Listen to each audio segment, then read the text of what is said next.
मुंडा ने अगे मेरे नाल बदतमीजी की। मैं 3-4 बारी कॉल की, मैनू कहना जे अज तो पिछे कॉल की मैं तेनों मोती परो देंगा। कॉल आई मैं उन्होंने शिकायत भी की कि मैनू इस तरह बदतमीजी करके गया। मैनू कहता तेरे ते भी परचा हो सकता वा।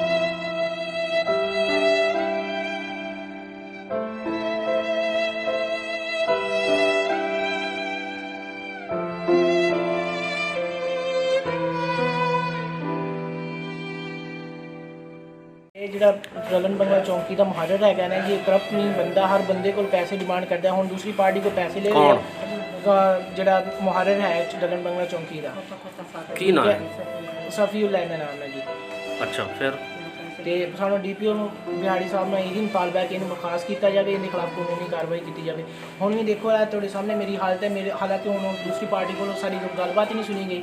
4 ਦਫਾ ਪਿਛਲੀ ਦਫਾ ਇਹਨਾਂ ਨੂੰ 4 ਦਫਾ ਅਸੀਂ 1-5 ਤੇ ਕਾਲ ਕਰਨ ਦੇ ਬਾਵਜੂਦ ਇਹ ਬੰਦਾ ਨਹੀਂ ਆਇਆ। ਅਗਰ ਆਇਆ ਤਾਂ ਮੈਨੂੰ ਉਠਾ ਕੇ ਲੈ ਗਿਆ। ਹਾਲਾਂਕਿ ਸਭ ਕੁਝ ਸਟੇ ਸਾਡੇ ਕੋਲੇ ਸੀਗਾ। ਮੈਂ ਜੋ ਪੜ੍ਹਨ ਜਾ ਰਿਹਾ ਸੀ ਅਕੈਡਮੀ, ਮੇਰੇ ਹੱਥ 'ਚ ਬੈਗ ਹੈ ਤੇ ਮੈਨੂੰ ਉਠਾ ਕੇ ਚੌਂਕੀ ਤੇ ਲੈ ਗਿਆ। ਉਸ ਤੋਂ ਬਾਅਦ ਮੇਰੀ ਵਾਲਦਾ ਨੂੰ ਧਮਕਾਉਂਦਾ ਰਿਹਾ ਕਿ ਅਗਰ ਆਇੰਦਾ ਤੁਸੀਂ ਕਾਲ ਕੀਤੀ ਤਾਂ ਤੁਹਾਡੇ ਖਿਲਾਫ ਹੋਰ ਵੀ ਕਾਨੂੰਨੀ ਕਾਰਵਾਈ ਕੀਤੀ ਜਾਏਗੀ। ਕੌਣ? ਉਹੀ ਸਫੀਉੱਲਾ ਜਿਹੜਾ ਹੈ, ਉਹ ਮੁਹਾਰਰ ਹੈ ਇੱਥੋਂ ਦਾ। ला चौकी वाला जो मुंशी आ कहता जे अज तो पिछे चौके 1-5 ते कॉल की ते मैं तेरे ते परचा कर देंगा, तेनों मोती हो देंगा, अगे तक मेरा समान बाहर सिटिया हाथे च। ਉਹਨੇ ਹੁਣ ਬਦਤਮੀਜ਼ੀ ਤਾਂ ਨਹੀਂ ਕੀਤੀ ਤੁਹਾਡੇ ਨਾਲ? हुण भी उन्हें बदतमीजी मेरे नाल कीती है। ਆ ਹੁਣ ਚੌਕੀ ਤੇ? हाँ जी, हुण ठीक है। ਤੇ हुण ते मतलब ਤੁਹਾਡਾ ਹੁਣ ਕੀ ਇਲਜ਼ਾਮ ਹੈ ਕਿ ਦੂਜੀ ਪਾਰਟੀ ਕੋ ਪੈਸੇ ਲਏ ਉਹਨਾਂ ਨੇ? उन्होंने पैसे लए आ, थानेदार भी घंटे डेढ़ बाद आया।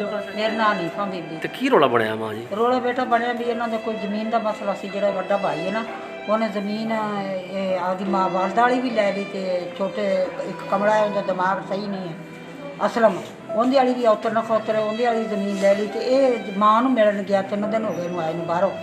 ਚੌਕੀ ਡਲਣ ਬੰਗਲਾ ਪੁਲਿਸ ਨੇ ਕੀ ਕੀਤਾ? हाँ जी, अब मेरा ਪੁਲਿਸ ਨੇ ਕੁਛ ਵੀ ਨਹੀਂ ਆਇਆ। ਹੁਣ ਆਏ ਨੇ ਮੌਕਾ ਦੇਖਣ, ਹੁਣ ਆਇਆ ਸੀ ਨਾਲ ਸਿਪਾਹੀ 2 ਆਏ ਨੇ ਤੇ ਉਹਨਾਂ ਦੇ ਮੁੰਡੇ ਛੋਟੇ ਫੜ ਤੇ ਲੈ ਗਏ ਨੇ ਵੱਡੇ ਤੇ ਪਿੰਡ। ਤੁਹਾਨੂੰ ਉਹ ਸਫੀਉੱਲਾ ਕੀ ਕਹਿੰਦਾ ਮਰਰ ਜਿਹੜਾ? ਸਫੀ ਵਾਲਾ ਮੈਂ ਤਾਂ ਅੱਜ ਨਹੀਂ ਗਈ, ਮੈਂ ਤੇਰੇ ਕਿ ਮੈਂ ਝੂਠ ਮਾਰਾ, ਪਹਿਲੇ ਦੀ ਗੱਲ ਹੈ ਸਰ। थाना सदर लगता वा ते असल मेरा मियाँ बाहरों आया वा, 2-3 दिन हो गए आए नूं।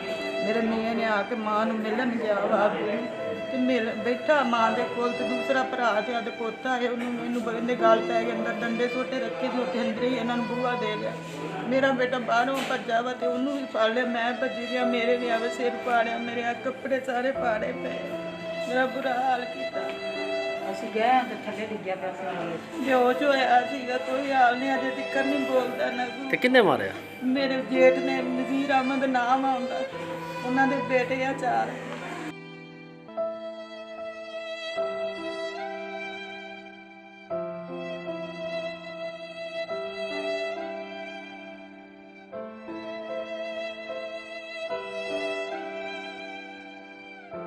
ਸਾਨੂੰ ਇਨਸਾਫ ਮਿਲਣਾ ਚਾਹੀਦਾ ਵਾ।